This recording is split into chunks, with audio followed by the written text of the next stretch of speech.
उम्मीद है कि आप लोग खैरियत से होंगे, ठीक ठाक होंगे।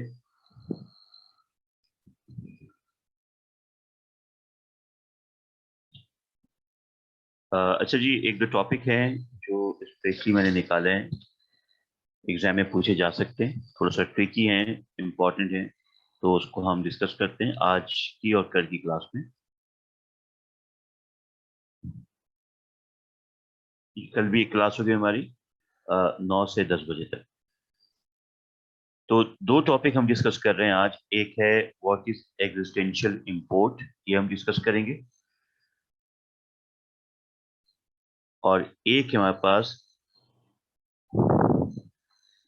Laws of thoughts and laws of logic.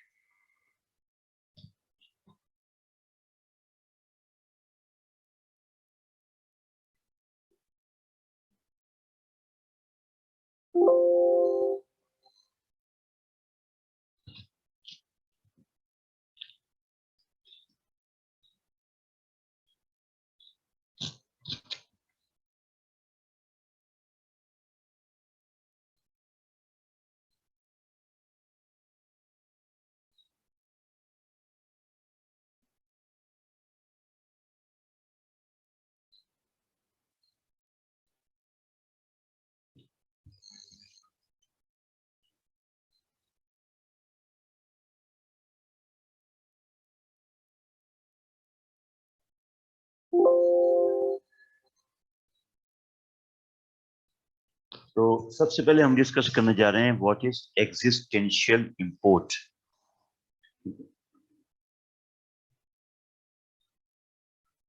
अच्छा जी, एग्जिस्टेंशियल इंपोर्ट का क्या मतलब है, और ये आइडिया, ये लॉजिक का जो कॉन्सेप्ट है, इससे हम क्या समझने की कोशिश करेंगे। तो अगर हम इसको वर्बली डिस्कस करें तो एग्जिस्टेंशियल का लफ्ज आपको पता होना चाहिए। लफ्ज एग्जिस्टेंशियल निकला है एग्जिस्टेंस से, ठीक है, वजूद से, मौजूद होने से, प्रेजेंट होने से। और इंपोर्ट का मतलब आपको यकीनन पता होगा कि जब आप किसी चीज को कहीं से मंगवाते हैं तो इसको आप कहते हैं इंपोर्ट, ठीक है। अच्छा, जब आप कहते हैं, जब आप किसी चीज को मंगवाते हैं, जिसका मतलब है कि वो चीज आपके पास नहीं होती, तो जब भी आप इंपोर्ट करते हैं ना, तो जो चीज आपके पास नहीं होती उसको आप इंपोर्ट करते हैं। तो एग्जिस्टेंशियल इंपोर्ट का मतलब सिंपल ये है फिलहाल कि जो एग्जिस्ट नहीं करता उस चीज को आप एग्जिस्ट करवाते हैं, उस चीज को आप तस्वुर करते हैं कि वो चीज एग्जिस्ट कर रही है, ठीक है। पूरी लॉजिक के अंदर हमने बहुत सी ऐसी एग्जाम्पल देखी जिसके अंदर हमने ऐसी मिसालें दी जिसमें कोई चीज हकीकतन एग्जिस्ट नहीं कर रही, लेकिन हमने अब उन मिसालों को बनाकर ये साबित किया कि वो चीजें एग्जिस्ट कर रही हैं। तो ये क्या होता है एग्जिस्टेंशियल इंपोर्ट, इसको आइए देखते हैं। गौर से देखिएगा, सुनिएगा, एक एक लफ्ज पर गौर कीजिएगा, ठीक है, और इसमें से बेसिक आइडिया को समझने की पूरी कोशिश कीजिएगा। तो एग्जिस्टेंशियल इंपोर्ट क्या होती है, इसको हम यहाँ पे डिफाइन करने की कोशिश करते हैं। If the truth of a proposition, अगर किसी भी प्रोपोजिशन या स्टेटमेंट का ट्रुथ, ठीक है, सिंपल बात है यहां तक, requires in the existence of members of the subject class, यानी एक प्रोपोजिशन है, उस प्रोपोजिशन के अंदर सब्जेक्ट क्लास है। आपको पता है कि दो क्लास होती है, एक सब्जेक्ट और प्रेडिकेट क्लास। कि एक प्रोपोजिशन है, उस प्रोपोजिशन में जो सब्जेक्ट क्लास है, ठीक है, उसके तमाम मेंबर जो हैं, जब हम ये कहते हैं कि उसके तमाम मेंबर एग्जिस्ट कर रहे हैं, तो इसको हम कहते हैं एग्जिस्टेंशियल इंपोर्ट। हम ये एज्यूम कर रहे होते हैं ना, हम ये कहते हैं कि all unicorns are horses with thorn on their head, unicorn के बारे में पता है आप लोगों को? यूनिकॉर्न किसे कहते हैं?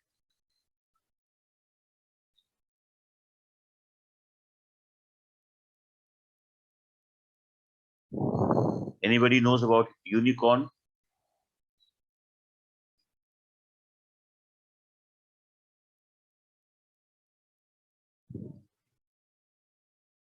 ठीक है, हॉर्स विद स्पाइक या हॉर्स विद हॉर्न, यानी जो सींग लगी होती है, राइट? तो मैंने क्या कहा, all unicorns are the horses, ठीक है, दैट हैव स्पाइक और हॉर्न्स ऑन देयर हेड। तो हमने क्या किया, एग्जिस्टेंशियल इंपोर्ट किया। यूनिकॉर्न एग्जिस्ट नहीं करते, लेकिन हमने इस प्रोपोजिशन में यूनिकॉर्न के आइडिया को एग्जिस्ट करवाया इंपोर्ट करके। आइडिया हम लेकर आए। दुनिया में आपको यूनिकॉर्न कहीं चलते फिरते उड़ते हुए नजर नहीं आए। तो अब ये तस्वुर हम करने लगते हैं कि यूनिकॉर्न कोई है। पूरी जब हम कार्टून देखते हैं, फिल्में देखते हैं, तो उसमें जितनी भी एनिमेशन है, विजुअल आर्ट्स है, वो एक्चुअली कहीं एग्जिस्ट नहीं कर रही होती, लेकिन हम ये तस्वुर करने लगते हैं कि वो एग्जिस्ट कर रही है। तो हमारे जो बहुत से थॉट्स हैं, उसमें से बहुत से थॉट्स ऐसे हैं जिनको हम ये एज्यूम करने लगते हैं कि वो एग्जिस्ट करती हैं, इसलिए कि हम उनको एग्जिस्ट करवाते हैं इन दैट वे।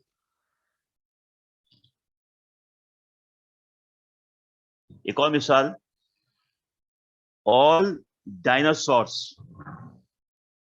ठीक है, आर कॉर्निवेरियस एनिमल्स।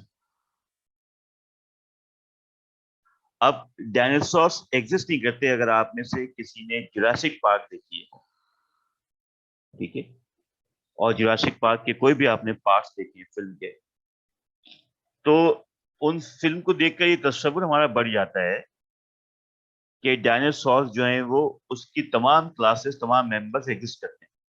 उसमें को आप कुछ उड़ने वाले भी देख सकते हैं, उसमें आप कोई टीरेक्स भी देख सकते हैं जो बहुत बड़ा होता है और गोश्त खाता है, ठीक है, ट्राइनासोर्स भी देख सकते हैं आप उससे, ठीक है, और मुख्तलिफ अक़साम के। तो ऐसा लगता है कि there all exist somewhere around us. So when you import a class and its all member, it is called existential import.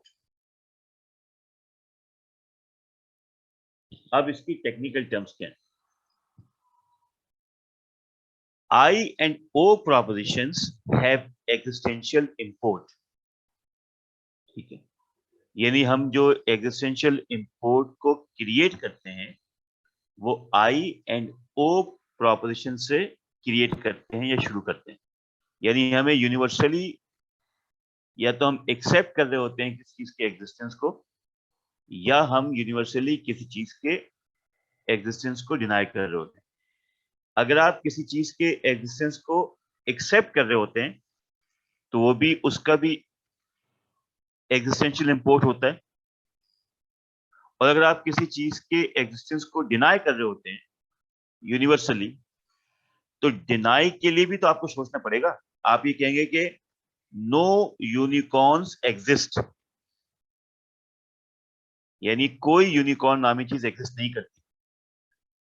तो इस बात को कहने के लिए आपको पहले इस बात को अपने जहन में लाना पड़ेगा कि यूनिकॉर्न है। जब है तो फिर आप उसको रिजेक्ट करेंगे, यानी पहले आपको सोचना पड़ेगा। जहां आपने सोचा वहां पे वो चीज एग्जिस्ट करना शुरू हो गई। Is that clear? So I and O propositions have existential import because class designated by their subject term are not empty। यानी जो भी क्लास है, ठीक है, और उस क्लास में जो सब्जेक्ट टर्म होती है उसके मेंबर्स एग्जिस्ट कर रहे होते हैं।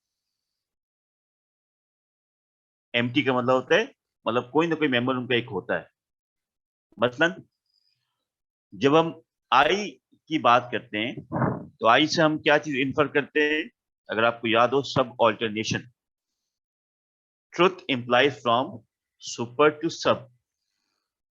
आई डोंट नो कि आप में से कितने को ये बात याद है, लेकिन truth implies from super to sub, अगर आपको याद हो ट्रेडिशनल स्क्वायर का पोजीशन। ठीक है जी, तो हमना तारीख को ये बात याद है, तो कह रही यस।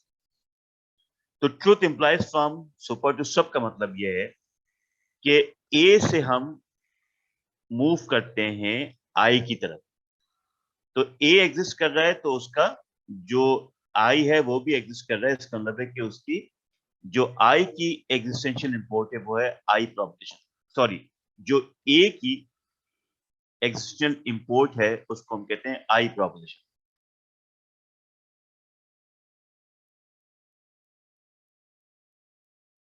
ठीक है, इसी तरह जो ई की एग्जिस्टेंशियल इंपोर्ट है उसको हम कहते हैं ओ। यानी अगर ई एग्जिस्ट नहीं कर रहा तो उससे निकलने वाला जो ओ है वो भी एग्जिस्ट नहीं कर रहा। So I and O proposition have existential import, क्योंकि ये जो आई एंड ओ प्रोपोजिशन है ये ए और ई से हम हासिल करते हैं।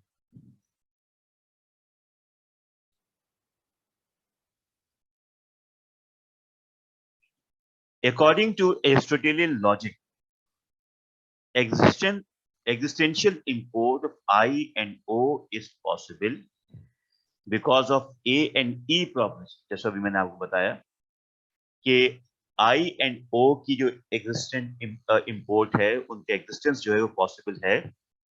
किसकी वजह से? A and E प्रोपोजिशन की वजह से, because they follow validly from A and E। ये बात हम पहले भी कर चुके हैं दूसरे अल्फाजों में, और आज हम इसको दूसरे अल्फाजों में कर रहे हैं कि क्योंकि आई और ओ वैलिडली जो हैं कहां से इन्फर होते हैं? ए और ई से, इसलिए उनका उनकी एग्जिस्टेंशियल इंपोर्ट पॉसिबल है।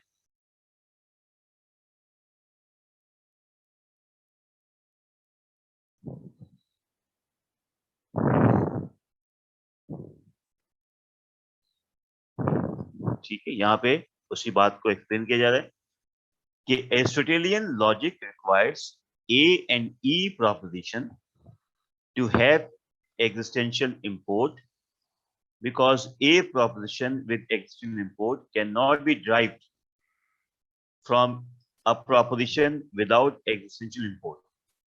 यानी जब आप ये तस्वुर करेंगे कि ऑल एसएसपी, तो ये तस्वुर खुद ब खुद क्रिएट हो जाएगा कि सम एसएसपी।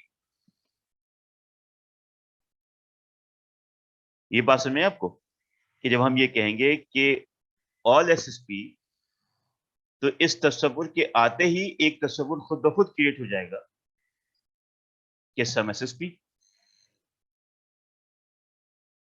मिसाल इसकी है कि मैं कहूं कि भाई ऑल गेस्ट आर प्रेजेंट। जैसे आप किसी तकरीब में होते, लेट्स से कि आपने कोई तकरीब अरेंज की, लेट्स से कि आपने कॉलेज का फंक्शन अरेंज किया, तो आपने कहा कि भाई तमाम जितने भी मेहमान है वो आ चुके हैं।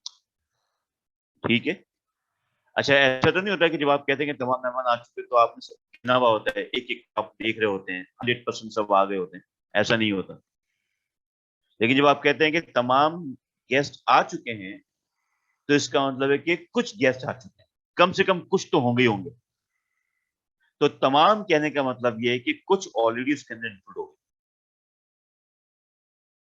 इसी तरह अगर आप कहते हैं कि कोई भी गेस्ट नहीं आया, ठीक है, नो गेस्ट हैज कम, तो आप उसको ओ प्रोपोजिशन से कर सकते हैं कि कुछ गेस्ट नहीं आए। इसका मतलब है कि आपको गेस्ट नजर नहीं आ रहे, कम या इक्का दुक्का नजर आ रहे हैं।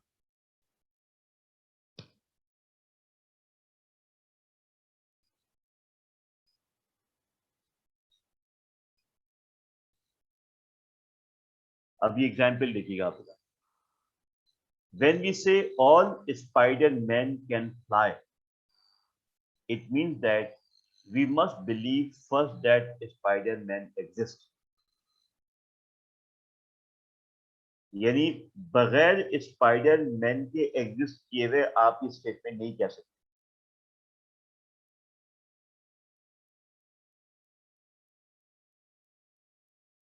समझ में बात आ गई?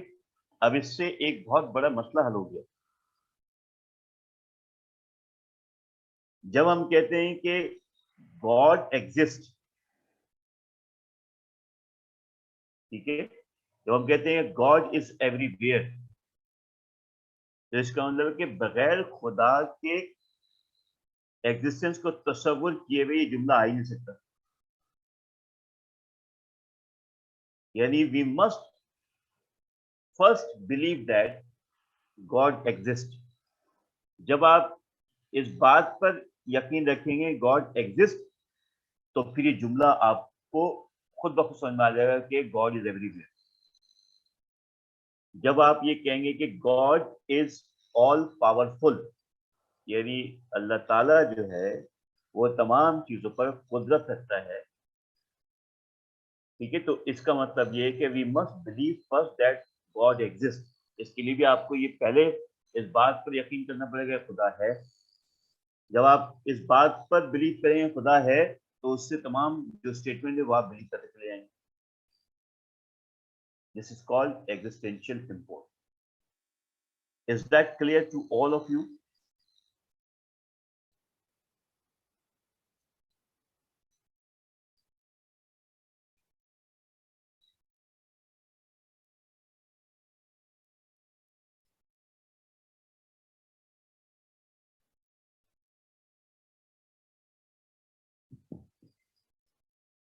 Can anyone share an example of it? Existential import.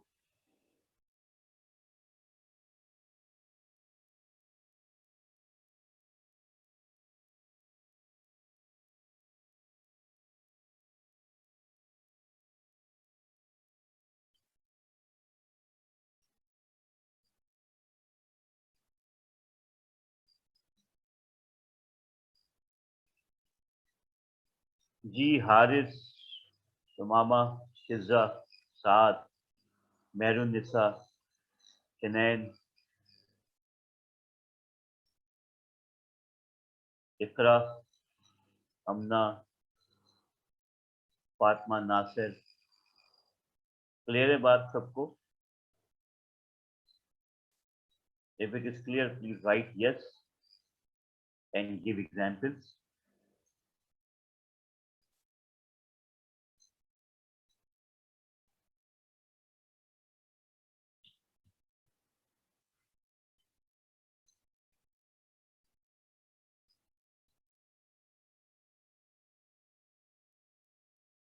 जी, इकरा कोई एग्जाम्पल है? खोलूं आपका mic? Should I allow you to speak?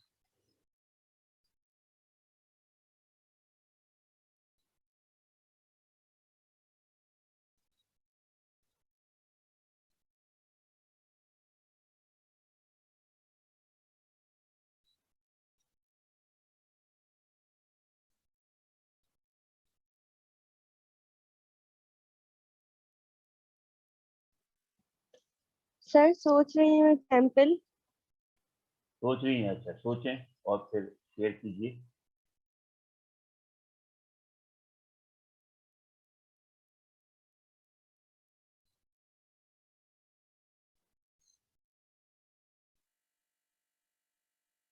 जी, किनैन, तारिक।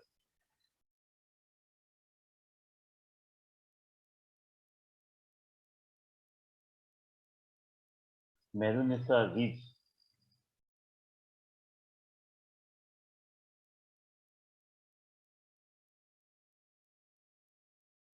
साद,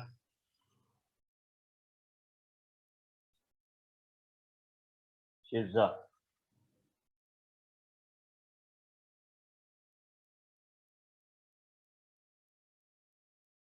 सुमामा,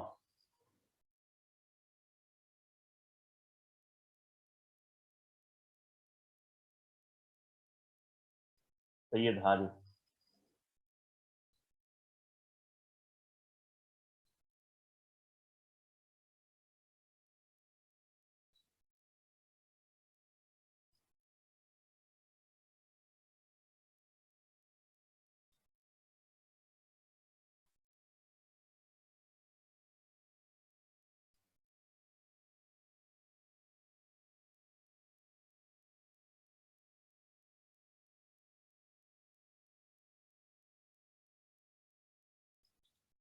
अच्छा, फिनैन तारिक ने एक एग्जाम्पल दिए, all animal live in jungle.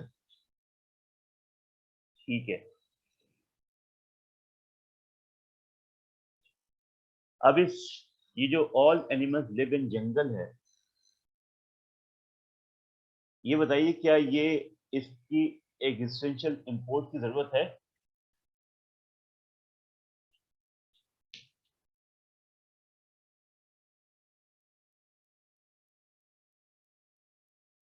All animal live in जंगल, क्या हमें जरूरत पड़ेगी इसकी एग्जिस्टेंशियल इंपोर्ट की, इस बात को साबित करने के लिए?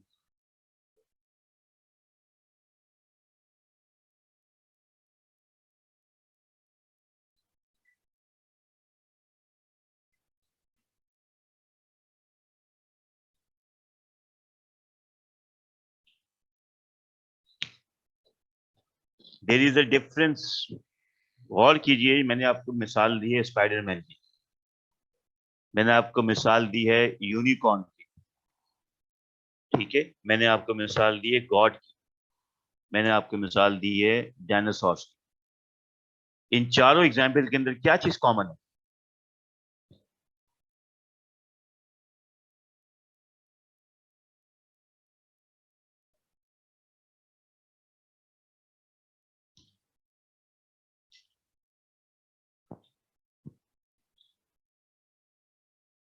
Unicorn, dinosaurs, Spiderman and God, इन चारों एग्जाम्पल में कौन सा एलिमेंट कॉमन है?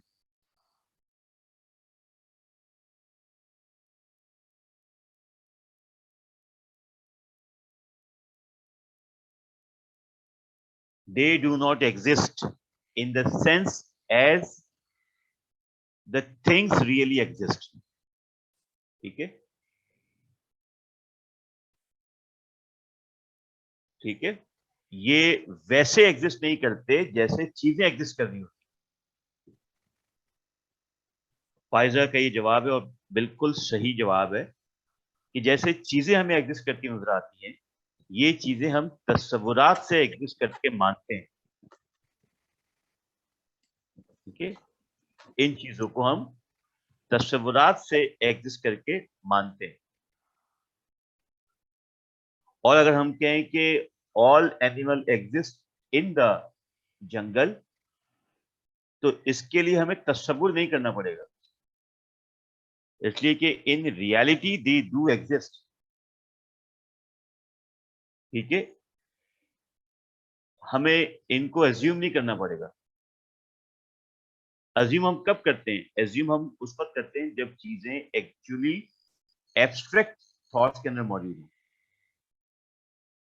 आपको याद होगा कि आपने जब भी मैथमेटिक्स के फॉर्मूले को ड्राइव किया होगा, उसको हल किया होगा, तो मैथमेटिक्स की हर प्रॉब्लम के अंदर आपको एज्यूम करना पड़ता है,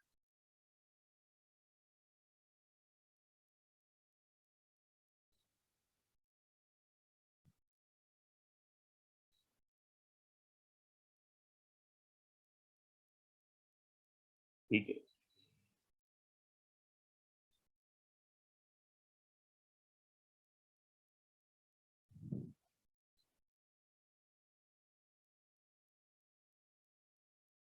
आपकी एग्जाम्पल कौन सी है करा?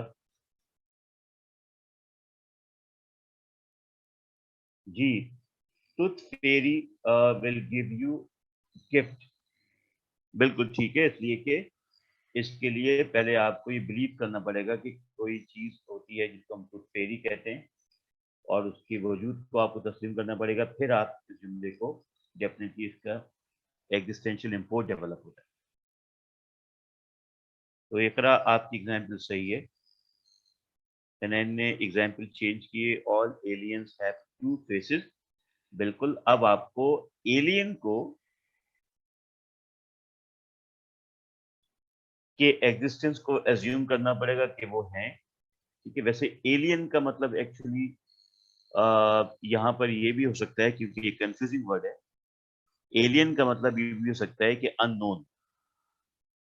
अब फर्ज कीजिए कोई ऐसा जानवर जो कि एग्जिस्ट करता है और वो कहीं से माइग्रेट करते हुए हमारे इलाके में आ जाए, तो हम उसको कहेंगे यार ये क्या है, एलियन किस्म का, हम उसको एलियन समझेंगे। Alien means new. ठीक है, anyways the example is good. I am waiting for others example as well. बाकी तमाम लोगों की एग्जाम्पल अभी तक नहीं आई है, तो सोचिए, लेकिन एग्जाम्पल जरूर शेयर करें।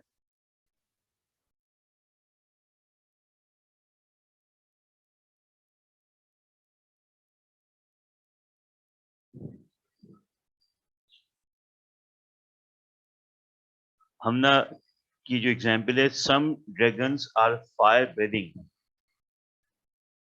Fire breathing dragon exist. अच्छा, आपने लिखा है कि some dragons are fire breathing, तो इसमें जो एग्जिस्टेंशियल इंपोर्ट है वो होगा ड्रैगन का। कि पहले आपको ये बिलीव करना है कि ड्रैगन हैं जो कि फायर ब्रीदिंग होते हैं। तो जब आप ये बिलीव कर लेंगे कि ड्रैगन्स हैं, तो फिर ये भी आपको बिलीव कर लेंगे कि फायर ब्रीदिंग ड्रैगन्स होते हैं।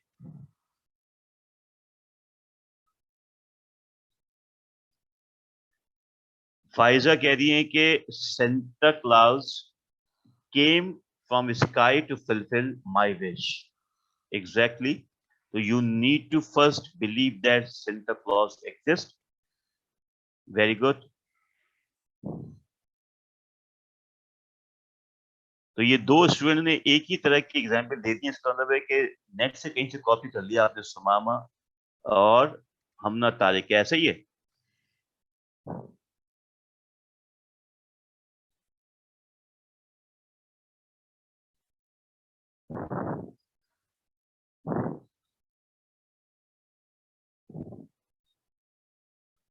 चलें, अगर समझ में आ भी गया तो कोई मसला नहीं है। सबसे इंपॉर्टेंट वेबसाइट आपका जहन है, वहां से सर्च करें तो आपको हमेशा के लिए याद रहेगा, अच्छा रहेगा। ठीक है।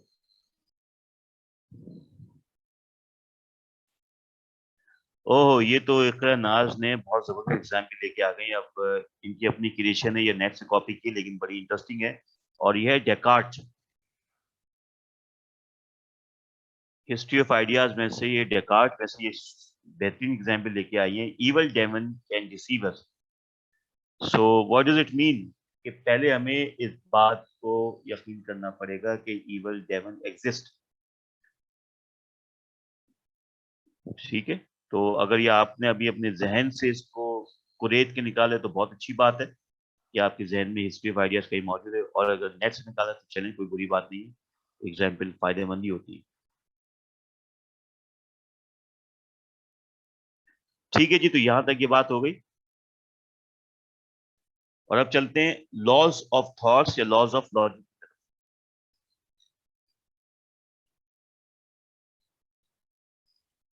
अटेंडेंस मुझे जरूर भेजिएगा, आप रिक्वेस्ट किए अटेंडेंस टाइम भी भेजें मुझे। खुद सोचा है तो इकरा, ब्रिलियंट, जबरदस्त। आपने ये बहुत अच्छी एग्जाम्पल सोची है, याद की है और रेफरेंस निकाला आपने, तो वंडरफुल। तो हम डिस्कस करने जा रहे हैं लॉज ऑफ थॉट्स या लॉज ऑफ लॉजिक। ठीक है, लॉज ऑफ लॉजिक क्या होते हैं, जिसको लॉज ऑफ थॉट भी कहते हैं। तीन लॉज होते हैं हमारे पास, लॉजिक के या थॉट्स के, इन सोचने के तीन थॉट्स या लॉजिक के तीन थॉट्स हैं, जिसको हम डिस्कस करते हैं। पहला है the law of contradiction.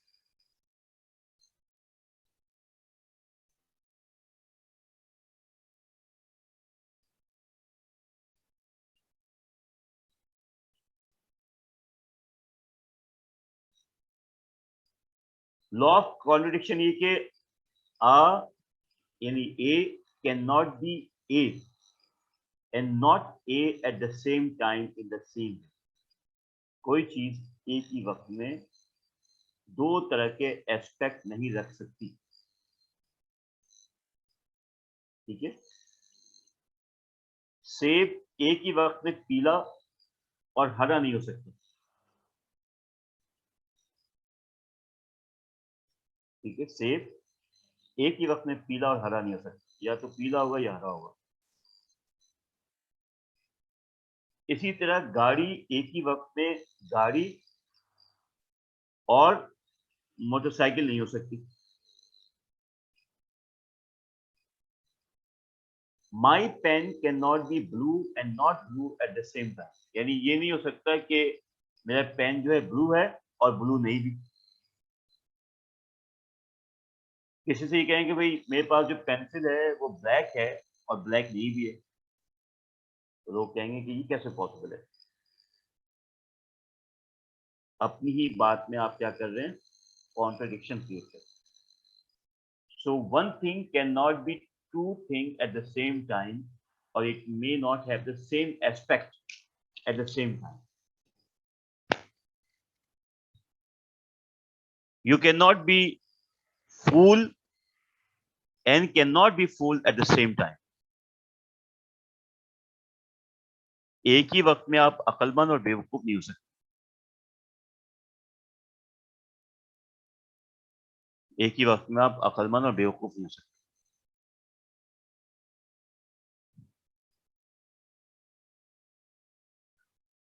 Laws of excluded middle, ये सेकंड लॉ थॉट्स हमारे पास है।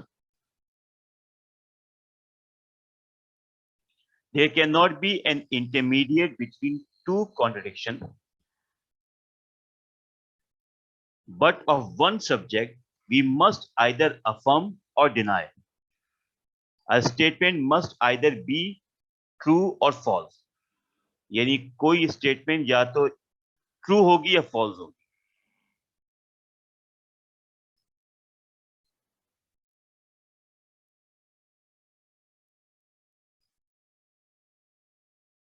The statement must either be true or false.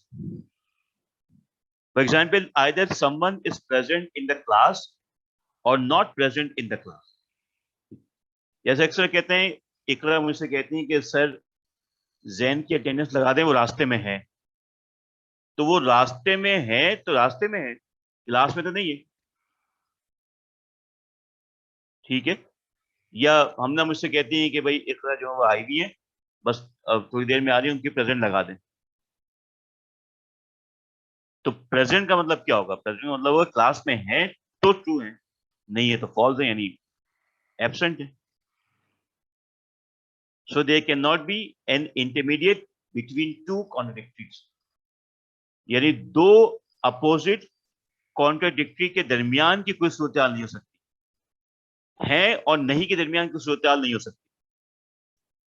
होना और ना होने के दरमियान कोई सूरत नहीं हो सकती। आप कहेंगे भाई वो जिंदा भी है मुर्दा भी है,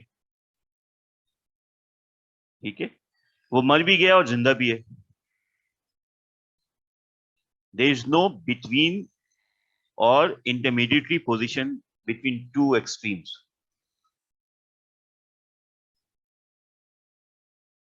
And the last one is the principle of identity. The principle of identity.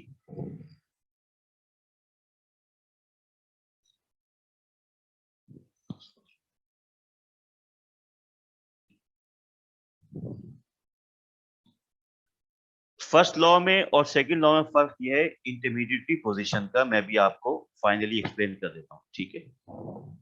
The principle of identity, each thing is inseparable from itself and it's being one just means this, कि हर चीज जो है उसके अपना अपना वजूद है और उसके वजूद की जो एट्रीब्यूट्स हैं उसको आप उससे अलग नहीं कर सकते।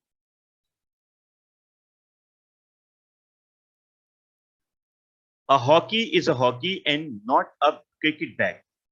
हॉकी की खुसूसियात को आप हॉकी से अलग नहीं कर सकते और उसको अलग करके उसको आप क्रिकेट बैट नहीं कर सकते। A smartphone is a smartphone, not a manual phone. तो जो स्मार्टफोन की खुसूसियात हैं जिसकी वजह से स्मार्टफोन कहलाता है, उसको आप स्मार्टफोन से अलग नहीं कर सकते। स्मार्टफोन होता ही वही है जो स्मार्टली काम करता है, सारे फंक्शन स्मार्टली काम कर रहे हो।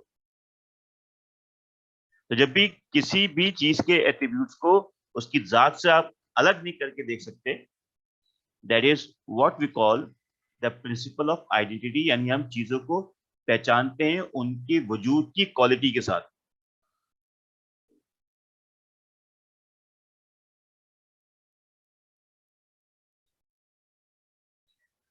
अच्छा जी, लॉज ऑफ कॉन्ट्रडिक्शन में और लॉज ऑफ एक्सक्लूडेड मिडिल के अंदर क्या फर्क? ठीक है, लॉज ऑफ कॉन्ट्रडिक्शन के अंदर ये मौजूद है कि अगर कोई एक चीज ट्रू है तो उसकी अपोज वो चीज उसी वक्त फॉल्स नहीं हो सकती। ये तो आपको याद होगा, कॉन्ट्रडिक्टरी स्टेटमेंट हमने पढ़ी थी, ट्रेडिशनल स्क्वायर प्रपोजिशन। और से सुनिएगा जो सवाल किया आपने कि लॉज ऑफ कॉन्ट्रडिक्शन में if A is true the other proposition that is O must be false. ये सिंपल सा लॉ है। अब जैसा कि आपने कहा कि ये दोनों चीजें सेम है, तो आइए मैं बता दूं कि इसमें डिफरेंस क्या है। ये तो हो गया कि if one is true the other must be false. ये दूसरा है, इसमें ये कहा जा रहा है कि बीच की कोई कंडीशन नहीं हो सकती। ये फर्क है, बीच की कोई कंडीशन नहीं हो सकती है और नहीं के दरमियान की कोई सूरत नहीं है और नहीं के दरमियान कोई सूरत मौजूद नहीं है। ठीक है, तो that is the difference, keep it in mind. ये हमारे आज के टॉपिक थे। कल हम आखिरी अपना लेक्चर लेंगे। Kindly come eight the same time 9 o'clock, 9 से 10 बजे तक हम कंटिन्यू करेंगे। हम ना और Iqra kindly send me the attendance. इसके मुतालिक कोई भी सवाल आपको पूछना हो और वो आप मुझसे पूछ लीजिएगा कल। और इससे मुतालिक और एग्जाम से मुतालिक जो भी सवाल आपके पास हो, जो आपको समझ में नहीं आ रहा हो, आप पढ़ रहे हो, मुझसे काइंडली आप कल जरूर पूछिएगा ताकि आप एग्जाम की तैयारी कर सकें। ठीक है जी, thank you very much all of you. And exam की तैयारी करें। मैंने एग्जाम का पूरा सिलेबस दिया है पढ़ने के लिए आपको, उसमें किसी किस्म की एक्सक्यूज नहीं होनी चाहिए। Thank you very much.